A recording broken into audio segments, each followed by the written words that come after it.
My guest today is Moham, the CEO of Relational AI. He was the CEO of LogicBlox and Predictix before this. Relational AI recently raised Series B of $75 million from Tiger Global, Madrona, and Menlo Ventures.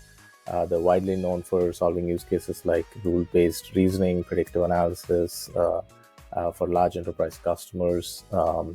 So this episode will try to focus on, what does modern data stack look like? What are the AI applications that can be built? And a lot more interesting things around those. With that, Moham, welcome to the show.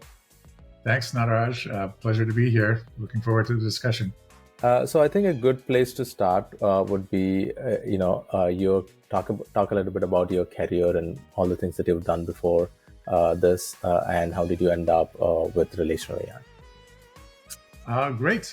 So I've been doing machine learning and AI type stuff in the enterprise under various labels since the early 90s. So it's over 30 years now. I started out working on computer vision problems at AT&T as a young engineer coming out of Georgia Tech, and worked there for a couple of years. And then I joined a company that was commercializing neural networks, a company called HNC Software, Heck Nielsen Neurocomputing, and worked on some of the early neural network systems, in particular in the area of credit card fraud detection. This is what HNC did, but other kinds of fraud as well, as what I focused on was more retail and supply chain and demand prediction and so on. And was very fortunate to have a wonderful experience there, learning about the technology and all the things you have to do when you put together what today we would call an intelligent application. Also, we had a very nice IPO in 1995. We bought a small company called Retech that was working specifically in the retail industry, and learned a lot from that experience. We grew Retech quite substantially and spun it out in another IPO in 1999. And you start thinking, oh, this is easy. Anyone can do this. So in the early 2000s, I started getting involved in startups myself. One was trying to apply computer vision technology to a brick and mortar environment, a company called Brickstream. Unfortunately, Brickstream was a good idea too early. I learned a little bit about, how too early is indistinguishable from wrong in the startup game. And then was involved. Was it similar to what Amazon Go stores was like? What were you trying to do? Not nearly that sophisticated, but yes, it's sort of the idea is that you can put stereo cameras in the ceiling of a retail environment, retail bank, retail store, and start collecting information about what consumers are doing, where they're dwelling, what products they look at, what products they don't look at, again, within certain error tolerances. And then connecting the whole customer journey, because you would get handed off from camera to camera as you walk through the store, anonymously. We didn't know who people were. We were just looking at the top of their heads. And sort of you build a picture of what the brick and mortar experience is like. And so at the time, this was pre-deep learning, and everything was sort of handcrafted computer vision algorithms. It worked, but it was expensive, and a lot of the challenge was, what do you do with that data? And so we weren't just solving a problem around the computer vision. We had to sort of justify the data. Anyways, good experience, not a good commercial outcome. And then I helped start a company in the wireless network space, where we built network simulation and optimization systems for AT&T, Singular, American Mobile, a bunch of wireless operators, and helped them migrate from the 2G systems they were on to 2.5G and 3G systems, and helping them manage infrastructure and spectrum and a whole bunch of other stuff that you couldn't deploy without the benefit of very sophisticated intelligence. How did you go from like complete machine learning vision in that space to like, wireless networks? Like, how did that idea came up? So, look, at the core, a lot of what we do in machine learning and AI is about modeling. And, we deploy a handful of modeling techniques, simulation, machine learning, Gen AI more recently, rule-based reasoning, mathematical optimization, things like integer programming and linear programming, graph analytics. So the AI toolbox has half a dozen tools that you deploy in a variety of contexts, and it's perfectly normal for the domain to vary. So whether you're modeling a wireless network or a retail supply chain, there are entities that are involved. So in a retail supply chain, you might have raw material in the form of fabric. In the wireless industry, you have raw material in the form of spectrum. In the retail industry, you might change that fabric through manufacturing to make it into a T-shirt. In the wireless industry, you take that raw spectrum and using Ericsson and Nokia equipment, you convert it into a wireless minute or a wireless kilobyte, and then you manage supply and demand accordingly. So in both contexts, you have to predict how many customers are going to want this wireless minute or this T-shirt, and you try not to make too much of your product, because if you make too much, it's perishable. It sort of loses value, and in the wireless game, it instantaneously loses value if you make something that no one consumes. In retail, it depends, but it also withers over time. And then just a lot of the same principles. And what you need is a prediction, typically, of what the demand might be under various conditions, and then how to satisfy that demand most optimally. So I'm not a wireless expert. I'm still not a wireless cellular expert, but you learn enough about the core concepts in that domain. And of course, you work with technical people who can simulate networks in the right way and so on. And but the value proposition is compelling regardless of industry. So, anyways, that company did reasonably well. It was acquired by Ericsson, and we didn't take any outside capital for that. I sort of helped bootstrap the company, and so it wasn't a Silicon Valley outcome, but it was a nice outcome. And after that, I went back into retail and helped build one of the first companies that built retail solutions on the cloud. We went all in on the cloud in 2008, 2009. That wasn't an obvious choice. And leveraged the cloud to be able to do a new class of machine learning, right? Very super scalable compute infrastructure to be able to build better predictive models that predicted consumer demand under various scenarios much more accurately, and saved our customers hundreds of millions, if not billions of dollars because of the corresponding efficiency. So my whole career was spent working at companies focused on building one or two intelligent applications. And in every situation, it was a mess. It was very difficult because you had to combine different technology stacks, the operational stack with the BI stack, with the planning stack, with the prescriptive analytics stack, with the predictive analytics stack. And so you end up spending a lot of time and energy just gluing it all together. And that's fundamentally the reason building intelligent applications is hard. And I thought, hey, wouldn't it be cool to actually build a generic technology on a platform that's very popular, very widely deployed, to make it so that you don't need so many components and so much duct tape and chewing gum and paper clips, attaching it all together, because each system has its own data management, its own programming model, its own limitations, and most of the energy goes into the glue, not into the actual building a model of the enterprise and deploying it properly. I think it would help for the listeners if you can talk a little bit more about, what does predictive analytics mean, or prescriptive analytics mean, or rule-based reasoning? Like, what do these terminologies mean for a layman? Yeah. So broadly speaking, and this is sort of business speak a little bit, you have descriptive analytics. So what happened? It answers the question, what happened in my business? So business intelligence is a form of that. You're looking backwards and you're saying, okay, what were the sales of flat screen televisions in Boston last year? Okay, so, and you can aggregate the data by region, by different time granularity, by different type of product. BI is a big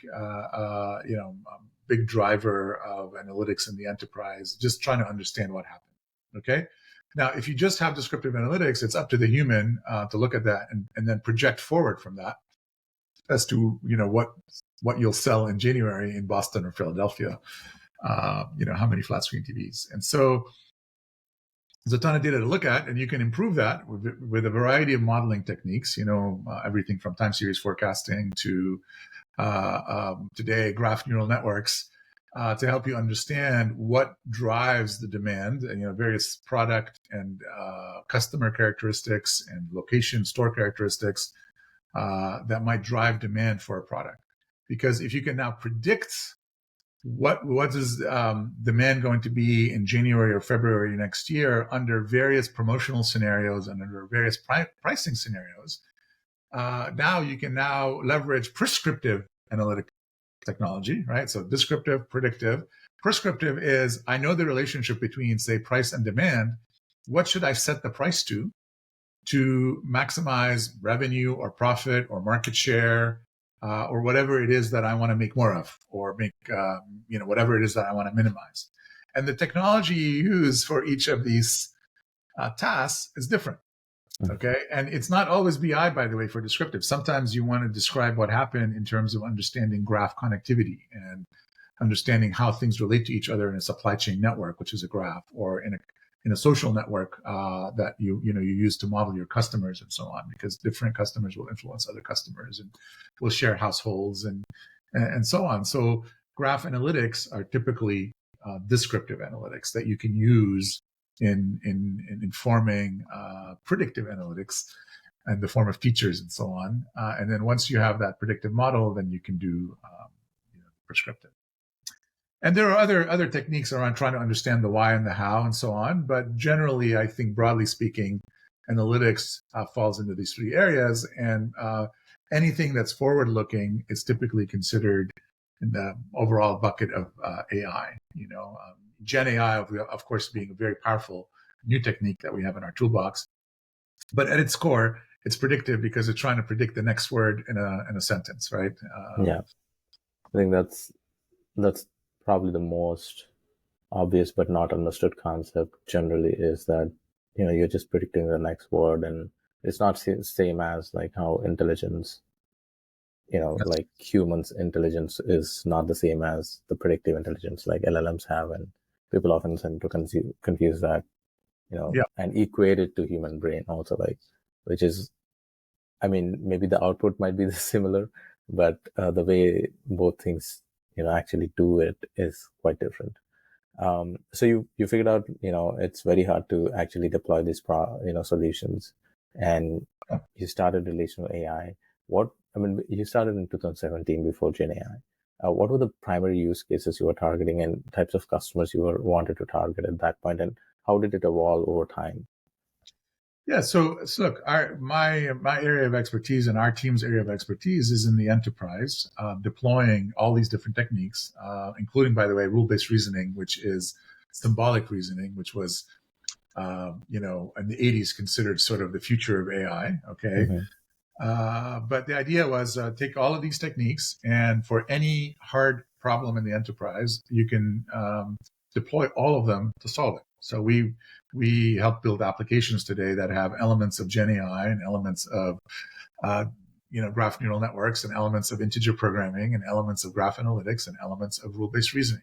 Okay, and it's the whatever is going to help with whatever part of the problem, because sometimes the symbolic techniques are actually the best ones, right? I think there's growing realization that for really rich reasoning, integer programming and rule-based reasoning is actually much more effective than some statistical model, right? And clearly, the statistical models and the probabilistic models and the generative models are also much, much better for some problems than the other technology, right? And so I strongly believe that the combination is what wins. In the same way that I believe that me as a human being, with my own intelligence, I can be much more effective if I have access to a computer and a calculator and a library and all of that, right? It's not like a competition between me alone versus, the calculator. It's us sort of working together to solve our problems. Yeah. So that's how we started. We had, building what we're building is not trivial. We've got some fundamental discoveries in the way that relational reasoning works. My view is AI and machine learning in particular drive us towards data centricity, because the data sets involved when you do machine learning and AI are big, and sort of the old architectures that are, use the database as sort of in a dumb way and then pull data out to put in a Java program that does some computation over it, stop working when you have to pull a terabyte of data out or 10 terabytes of data out to make a prediction about something, right? And so we wanted to move all the semantics, all the business logic, all of the model of your business into as close to the data as possible. And so we built a system that we take to market as an extension to data clouds like Snowflake. We call it a coprocessor, riffing on the GPU, CPU, where we plug in inside Snowflake and we build a relational knowledge graph as a structure that facilitates inside of this environment queries that do graph analytics, rule-based reasoning, predictive analytics, and prescriptive analytics. Okay, and so now it's all in one place: your data, your SQL, your Python for orchestrating things, and then all of these capabilities. And so you can very easily, like we see 10 to 20x reduction in complexity, code size. Build an application that starts off with a prediction and starts off with descriptive analytics and then eventually produces a prediction and eventually uses an integer program to optimize something at a fraction of the complexity and the cost and the time and the effort. So that's what we do. What forced you to sort of build on top of, or as you call it, coprocessor on Snowflake? Because there are other Snowflake-like platforms. I think you could say Databricks. And how did you generally? What pushed the edge in Snowflake's direction when you were starting out? Yeah, look, this is a very important decision to make. I was around in the 90s when, I happened to be at a company that picked Oracle and Unix as a platform, and we were competing against companies that picked Informix and Unix, or Informix or some other relational database on an AS400, right? If you don't get the platform decision right, you can really jeopardize your go-to-market motion, okay? And so from my perspective, we talk to a lot of enterprises, and what we see in practice in the Fortune 500 and the Global 2000 is for SQL, for data management, Snowflake is by far the leader, okay? We see them first. We see BigQuery a distant second, but we didn't see a lot of Redshift, for example, in the big enterprises. I think some of Redshift's history is on being on-premise software that was cloud hosted, but wasn't really protected for the cloud, and so it lacked really important features around scalability, things that you get from separating storage from compute, that I think Redshift has now, but at the time it didn't have, and so it ceded the market to Snowflake. And so you get time travel, versioning, zero copy cloning, consumption pricing. You have all sorts of benefits when you're cloud native that you don't have if you're trying to be both on premise and on the cloud. Databricks until recently didn't have a SQL offering, and they're still. Databricks is everywhere with Spark, but we still don't see them that much for SQL. And then Microsoft, had Synapse and now has Fabric. I think it's a great product, but it's also relatively recent.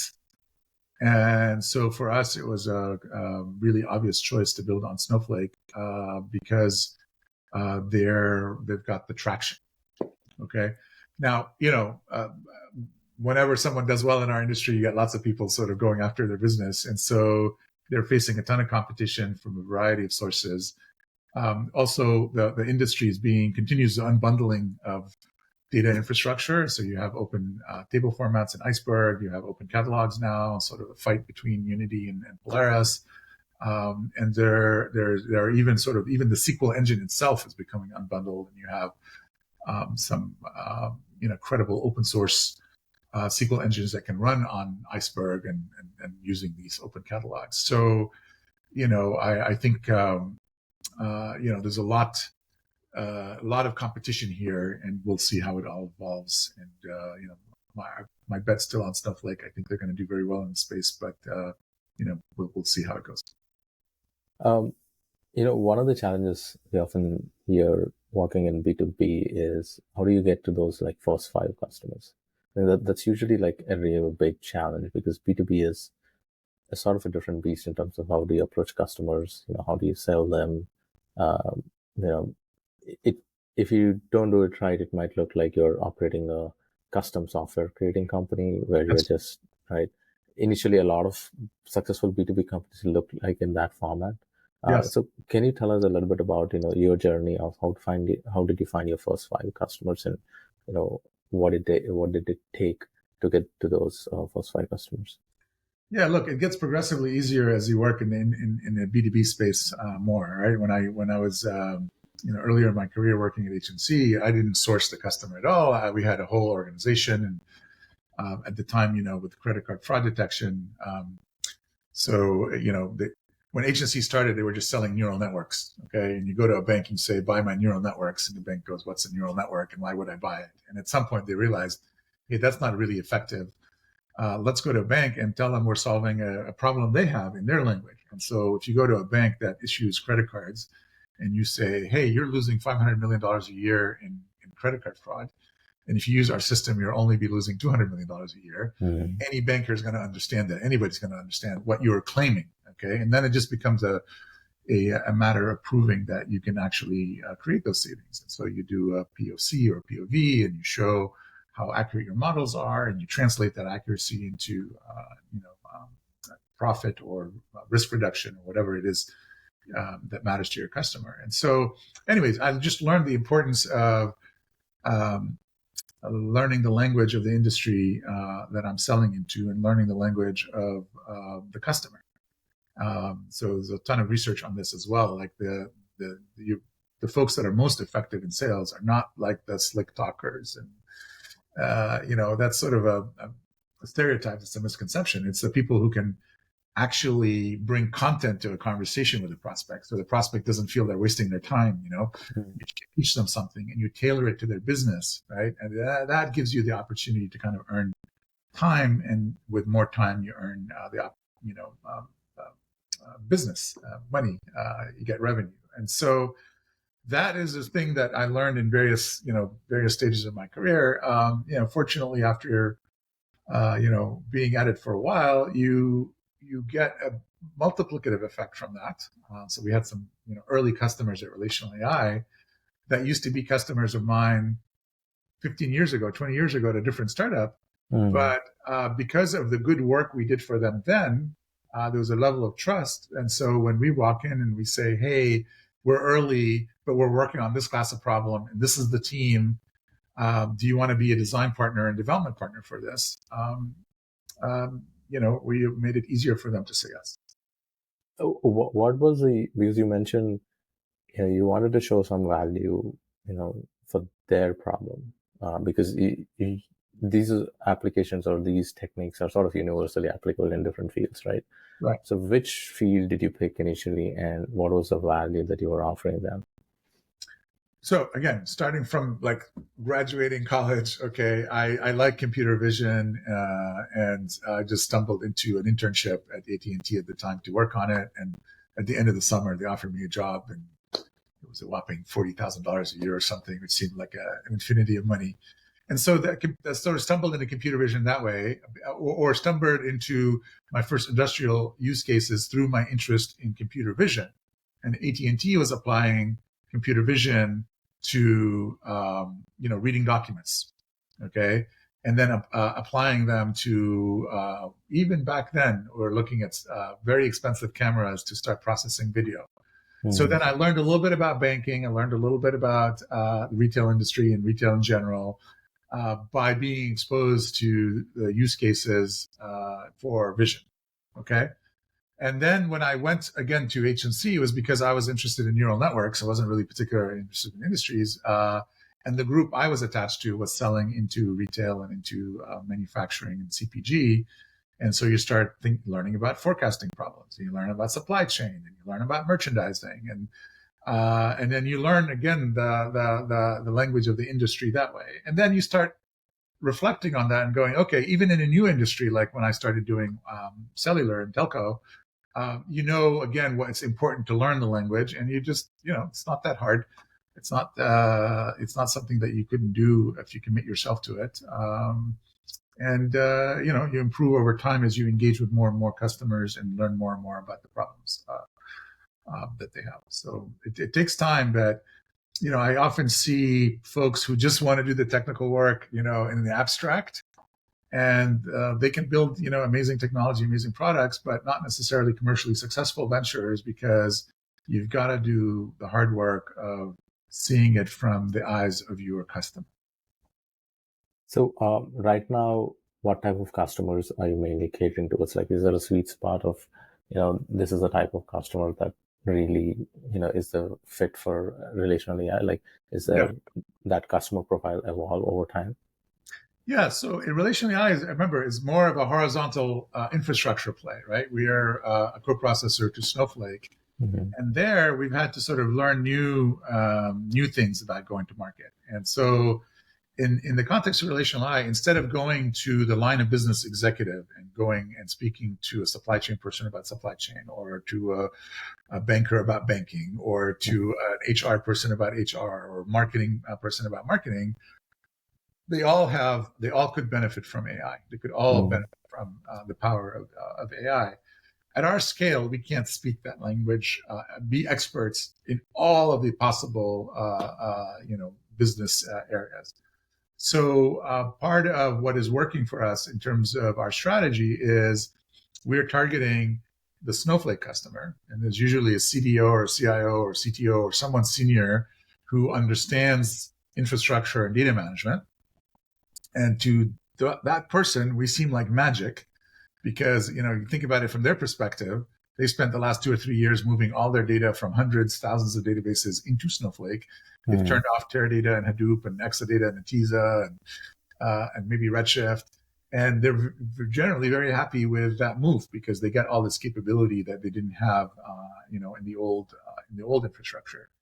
And the last thing they want to do is take that data and pull it back out from Snowflake to put it in a point solution for graphs, or a point solution for rules, or a point solution for predictive, or a point solution for prescriptive. It's all in there. It's all secure. It's all governed.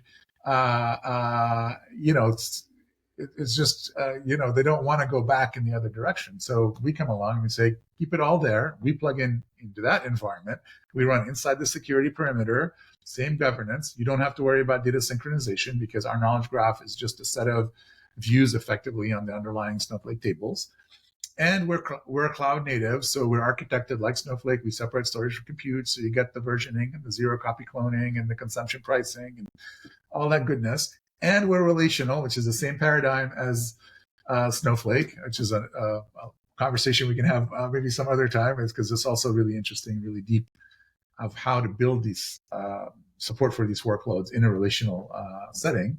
And so you get something that feels like magic, right? And so there we're understanding the buyer as someone who is on Snowflake and likes it, okay? And then we're coming to them, we're meeting them where they are, and we show up with sort of integration with SQL and Python, which are the languages of that kind of platform.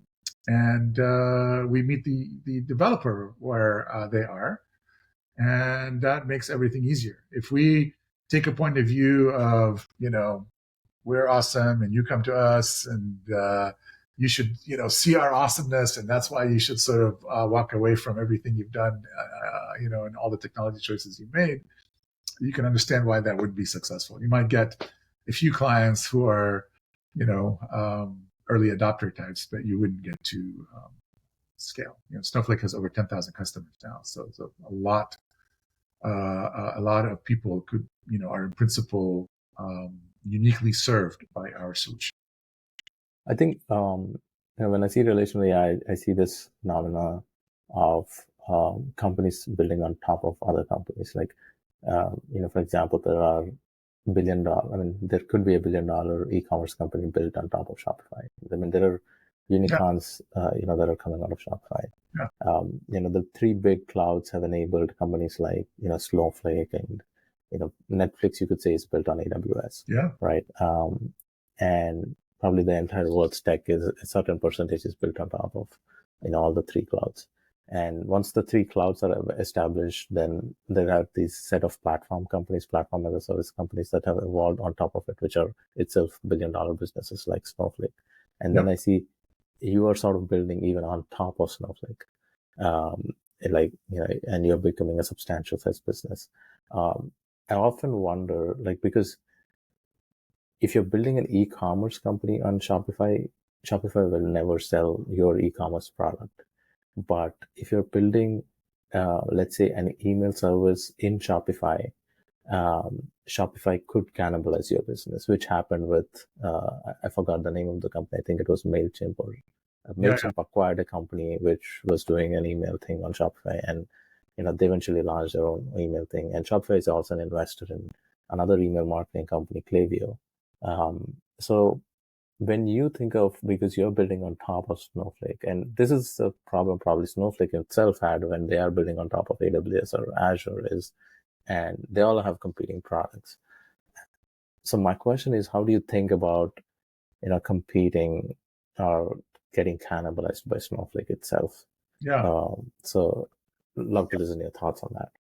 Yeah, totally not a new phenomenon in our industry, right? Yeah. So we've had a history of things becoming platforms. It used to be the hardware was the main thing, and then people got tired of being held hostage by the hardware vendors, and so operating systems came along, and you build your applications in an operating system, and that abstracts over the hardware.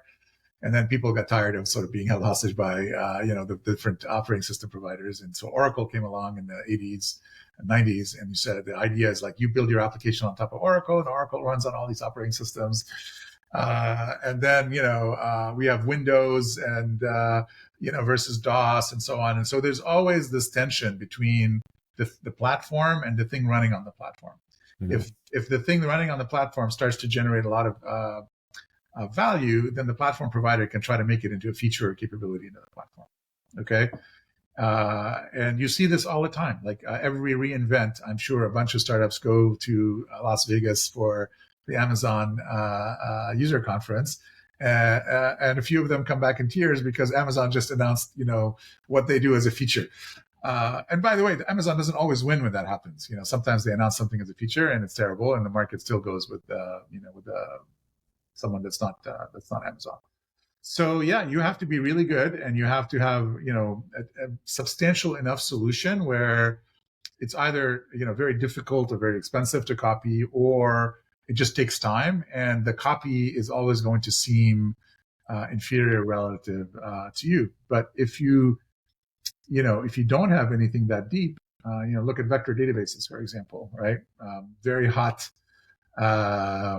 About 6 months, right after Gen AI kind of came to the fore, and some of those companies got massive funding. But now it's a feature in everything, right? Every database has a vector capability built into it. Certainly all the big providers, Snowflake, Amazon, Google, Microsoft, Databricks, and even niche database technologies now included. So you got to sort of walk a line there, and sometimes platforms get so powerful that they win just because they attach their capability to the platform. I meed that's in a way contributed to the problems that Microsoft had in the 90s, because they saw the internet, they built their browser, attached it to Windows. Everyone had Windows, had the Microsoft browser. It was fatal to Netscape, right?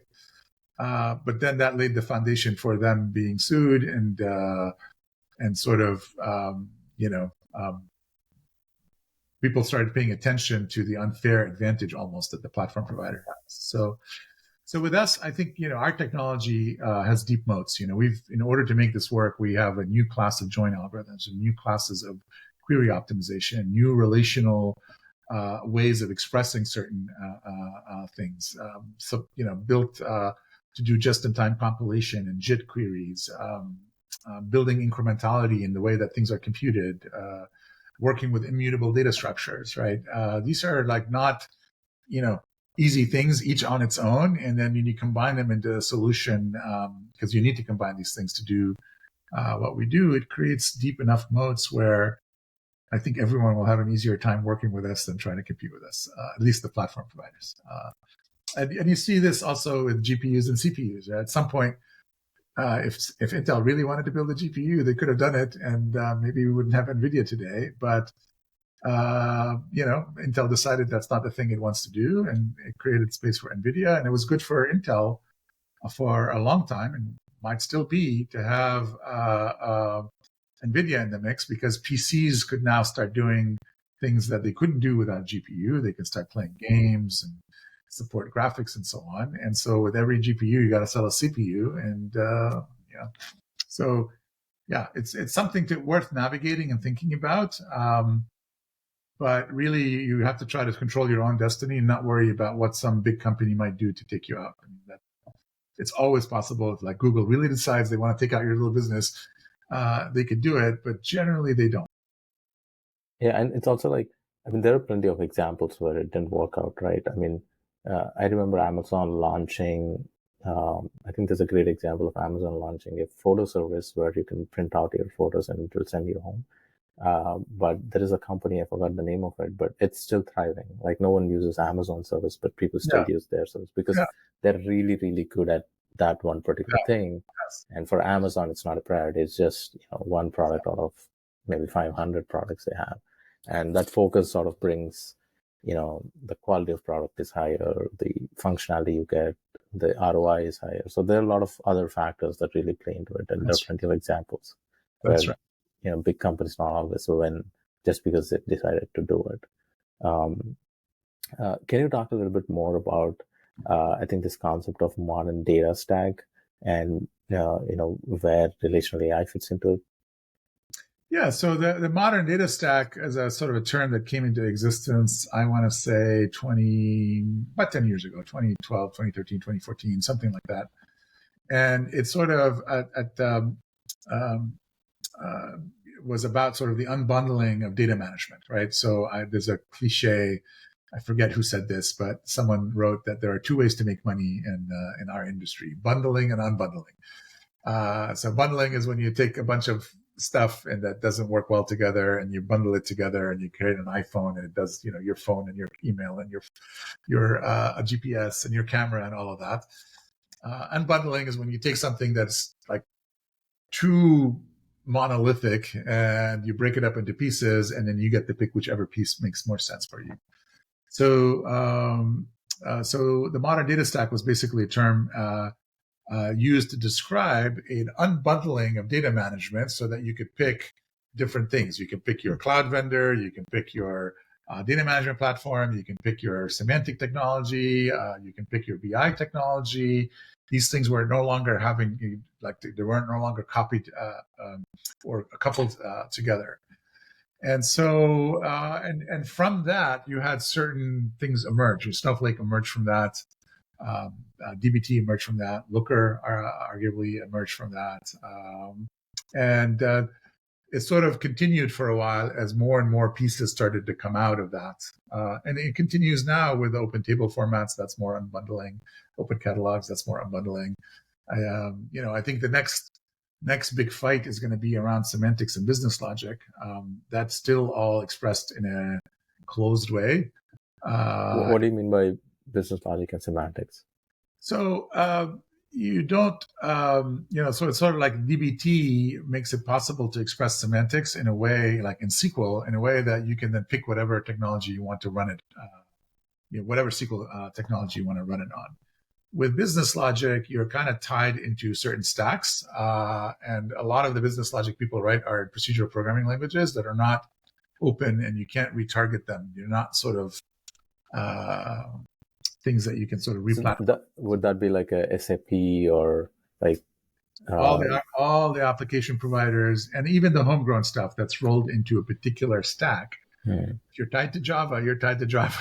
Right? You can't all of a sudden decide, I don't want to do that anymore as technology evolves. But if you can capture the semantics of your business logic in a generic way, in a declarative way, then you can then map that to whatever is popular that day. Right? I think there's a lot of frustration by business people, when they look at their IT departments, because all the IT department ever seems to do is just replatform. We went from mainframes to mini, that was a big rewrite. Mini to micro, that was a big rewrite. To client server, to cloud, from character mode user interfaces to GUIs, to mobile. Like I said earlier, a lot of energy is spent managing accidental concerns, not Mm. fundamental concerns. And a lot of the applications don't add significant new capability because people are just moving them from platform to platform. So if you had your semantics defined in a way where they were not platform dependent, then whatever is popular, whatever replaces cloud computing, who knows, there'll eventually be a day, then you would just target that. And you separate the business logic from the underlying tech. Today, those two things are highly coupled, Mm. okay?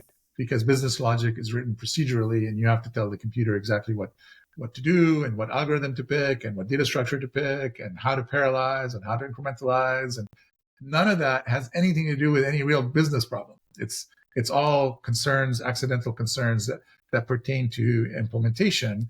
If the business logic is I want to define profitability, or I want to compute my customer's age from knowing their date of birth and today's date, I shouldn't have to attach that to COBOL or C Sharp or C++ or Java or whatever. I should be able to just define that person's age equals today minus the person's date of birth, and it should be able to migrate, and I should be able to map it to whatever is the best for me at that moment.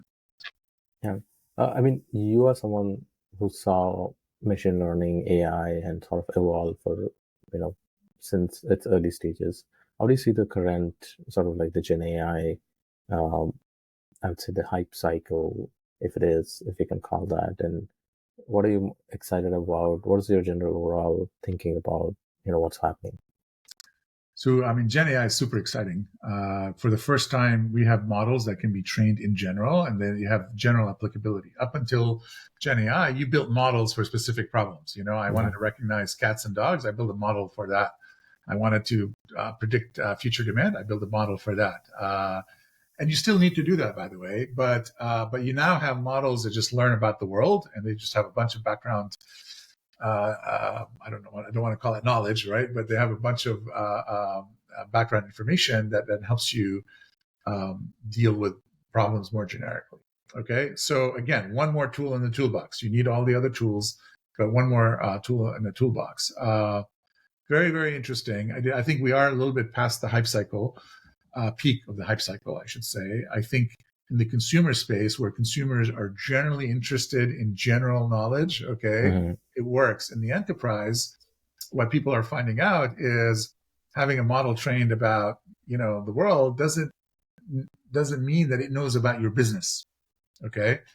And so what I see happening now in the enterprise is a little bit of a more of sobriety and sort of realization that, hey, in order to have Gen AI impact, I need to be able to describe my business to the Gen AI model.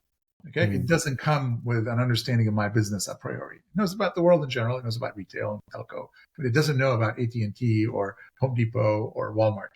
Okay, and so what we're starting to see a lot of appreciation for is combining that kind of technology with a more traditional AI technology, ontology, symbolic definitions of an enterprise, where you can talk about the core concepts of an enterprise. I have a customer, I have a product, and the product name is, because I can say, is it a product? Is it an article? Is it a SKU? Is it a UPC? Is it an item? So here's how I talk about products. Here's how my customer and my product relate to each other in various ways. And most businesses don't have that many unique concepts in them. A few hundred usually more than captures it. And so a little bit of, classical modeling, not modeling the data, right? People have databases that have, hundreds of millions of columns in them, tens of thousands of tables and so on. Model the business, model the core concepts of the business and how they relate to each other.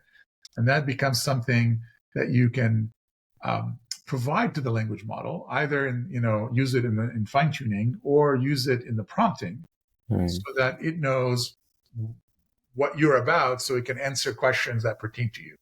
Okay. Mm-hmm. So I do think we're entering a new phase of this. And in the enterprise, it's not enough to have a language model and a vector database to be to solve interesting problems. Actually, you need that, and you need a knowledge graph, and you need the predictive and the prescriptive and a lot of it. And even then, you could still, you could still be far from optimal. Are you leveraging Gen AI for your own company? If so, like in what ways? Yeah, so I think Gen AI is fun. Like I said, fundamental tool. We don't build models. We're not an Anthropic or an OpenAI or anything like that. I don't think the market will support hundreds of these types of companies. And plus, it's not our core competency. Our core competency is how you combine a language model with a knowledge graph to answer questions that can't be answered. And so, Snowflake has its own supported language models inside that environment. Of course, Snowflake doesn't limit you to their language models or the language models that are integrated in Snowflake. It just gives you a secure option that way. And so we've been doing work with some of our customers to show how much more powerful Gen AI can be if it's combined with a language model. So, for example, a lot of the way that people build agents today is like you have agents or assistants that are specialized just in one area. I'm about inventory. I'm about revenue. I'm about customer acquisition. And the challenge with that is it's often the case that you don't know what bot you should talk to about a particular problem, right? And so we're working with on techniques that make it possible to leverage an ontology, a knowledge graph with hundreds of concepts, where you can show the language model a summary of that and then work with it to figure out which subset of that makes sense. And so on the fly, you create an agent that can, answer your question without having to know a priori what the questions are, and a priori, build a thing for that kind of question. So that's very, very, deep work, interesting work. And what about using Gen AI for your own internal productivity or, improving ROI internally? Like, is there something that you're using AI internally for that purposes instead of providing, customer value versus like organizational value internally? Yeah, nothing that you would find surprising. So we are, all our developers have the option of using coding copilots and things like that. We are exploring some of these sort of new up and coming companies that will make all sort of our internal information, searchable via natural language interface. I won't say who, but it's a small number of companies that are getting traction. But we're still a relatively small company, and we just don't have the complexity of large enterprises that warrants that. Hopefully that will change as we have more success and become bigger. But those are the two obvious use cases for Gen AI and relational AI. So one thing that you answered in one of the couple of questions is you emphasized this aspect of how sales is perceived. And it's not like a sick salesperson that that can actually make a sale in B2B. Can you talk a little bit more about that in your general framework of how you approach selling in B2B? Look, I really think it's a mistake for the founders of the company not to take direct responsibility for sales, right? Like you have to, even if you're product people, and I consider myself a product person, okay. Mm-hmm. You really have to go out there and do the really hard work of customer engagement and embarrassing yourself and doing all of those things to see what really works and what really resonates and where the pain is. Okay. So that is on you if you don't do that. Okay. And I know lots of very smart people who just don't like it. And so they don't do it. And then they're not surprised if they don't get sales. So trying to hire a salesperson to do that for you early on, I think is a huge mistake. Okay. And I've made that mistake. And I've seen others make that mistake. And so there's no shortcut here. You really have to subject yourself to the raw data, and so I think once you've figured out what works, now you have a challenge of like, it still requires sort of evangelical fervor. Now you need to sort of simplify it and start establishing proof points so that it becomes easier and easier for someone who is not as close to the problem, is not as close to the technology, to come in and sort of sell it in a more cookie cutter way. But even then, you want that person to be able to have a conversation with the buyer and to make sense of that buyer, and so at least enough for the buyer to want to spend time with them. If it's about dinner and the golf games and the whatever, it's just people don't have time for that. They just want, they're worried about their jobs, their careers, their companies. They want to spend time with people who can really help them. Now, of course, there are exceptions. And of course, there are some industries where maybe, the competitive landscape is not as intense. But, statistically speaking, probabilistically speaking, content rich folks who are also able to study and learn the problems of the prospect, of the industry they're serving and the prospects that they're serving, teaching and tailoring, fundamental. Where do you see relational AI going in the next couple of years? Look, we just launched, our a public preview last June. Been amazing, all the kind of inbound customer interest from the Snowflake ecosystem. We have a GA announcement coming out next week. I don't know when this podcast will air.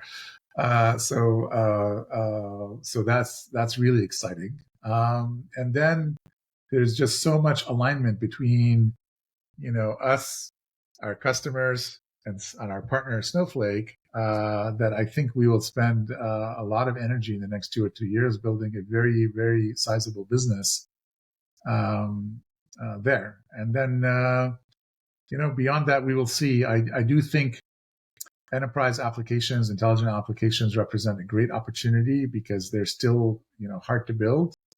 And if the world starts to appreciate the value of this sort of data-centric, knowledge graph based way of building applications, I think we will. I think we can.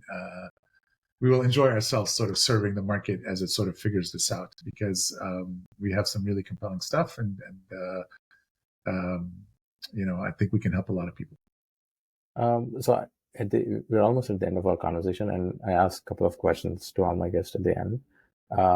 And the first question is, what do you consume, that forces you to think better, or solve your problems day to day in general, or anything for leisure in general? What are your consumption look like? I really enjoy reading about history and listening to various historians sort of characterize history at many different scales. So there's sort of last 100-year history, right? And then you can go back to, the 1500s and beyond. And then you can go back, a couple of thousand years and study that era. And then you can go back to 100,000 years, 200,000 years and study sort of the evolution of Homo sapiens, and the various things that sort of just we take fully for granted now that had to be invented and had to be created and so on. There's a lot to learn from history. It does repeat itself, and there's so much to learn about, in terms of human beings and our behavior and how we organize and how we get excited about pursuing certain ideas and how ideas emerge and how they die, and the power of certain patterns of organization, sort of more repressive systems, and how they get displaced by, in my view of history anyways, by more progressive, more empowering, let's say, systems. I see those patterns over and over again. And I think that's just interesting in general, but I also think there's sort of analogs of that in the enterprise, because our job is to sort of motivate a group of people around a mission to go do something great, and you can do that with a stick, or you can do that with care, and you just get so much more out of people, I think, if you do it with the right motivations and not with fear exclusively, anyway. So so I think history is any books or that you're reading right now related to history? No, I'm mostly whatever I have a few podcasts that I listen to. No, nothing specific that I would recommend. Who are the mentors who helped you in your career? Many. Many people have been kind and sort of generous with their mentorship and their support. I call out two people. One you probably haven't heard of. His name is Cam Lanier. He was just an amazing guy. He just passed actually earlier this year, a few months ago. And so Cam is just like the just amazing human being, like really, really a good-hearted person. And he is a great role model of someone who became very successful in business because if he shook hands with you on something, you can take that to the bank. Okay, very honest in his dealings, and thought about things in the long term, and wasn't trying to optimize for a quick dollar or a quick penny, and very, very astute about sort of business in general. Okay, and understood how how integrity and trust really drive profit. Because when you can work in those sort of types of relationships, you can be much more efficient and productive, and you can go after more together and so on. So I have I'm forever indebted to Cam for his mentorship and for his support. Another person that I've been working with recently that I can't say enough good things about is Bob Muglia. So I met Bob after moving to Silicon Valley in a very accidental way, and he and I connected very much on what we do at Relational AI, because he's a student. He's a student of our industry. He's studied the history. He's seen the relational movement evolve, going back 40, 50 years, and how it wasn't taken seriously for OLTP workloads, and then it became dominant. It wasn't taken seriously for OLAP workloads. It became dominant. It wasn't taken seriously for big data. Hadoop was going to take over everything, remember, not that long ago. And then thanks to Snowflake and his leadership with Snowflake, it also became dominant. And so, anyways, Bob is just an amazing product person, an amazing human being. Again, I can't vouch enough for sort of the integrity and the support, in a way where like Bob's involvement in our business sort of added so much value to our business. And, Bob paid the same for his shares as everyone else, right? So it's really, really impressive to meet people like that are just think beyond the short term, and are not like, they're so successful by being sort of a win-win in their approach to life. What do you know about being a founder or CEO that you wish you knew when you were starting? It's hard. It's very difficult. This will probably be the last time I do this. I've been very fortunate to be, part of some very successful ventures. I couldn't not do this because I'm on this mission to make, this kind of software development possible and so on. And I work with some amazing people. And so the quality of my colleagues and the quality of the problem we're solving keep drawing me back in. But I mean, this stuff ages you. So I used to have hair, it's really, really difficult, and you have to be ready for, a lot of difficult times along the journey. I think if I knew that too soon, I might not have embarked on the journey. And then people, I think just working well with people, a lot of the challenges that you have are challenges that you have with a co-founder or with, the people dynamics, not even necessarily with you directly, but with each other, and sort of creating the environment where you can really have a diversity of expertise and skills and so on, and then and have people sort of work together and appreciate each other. That's super, super challenging. The whole people dynamic. Oh, well, I think that's a good note to end the podcast as well. Thanks, Moham. Thanks for coming on the show and sharing your amazing insights and your career till now. I hope you had a good conversation. Thanks for having me. See you later.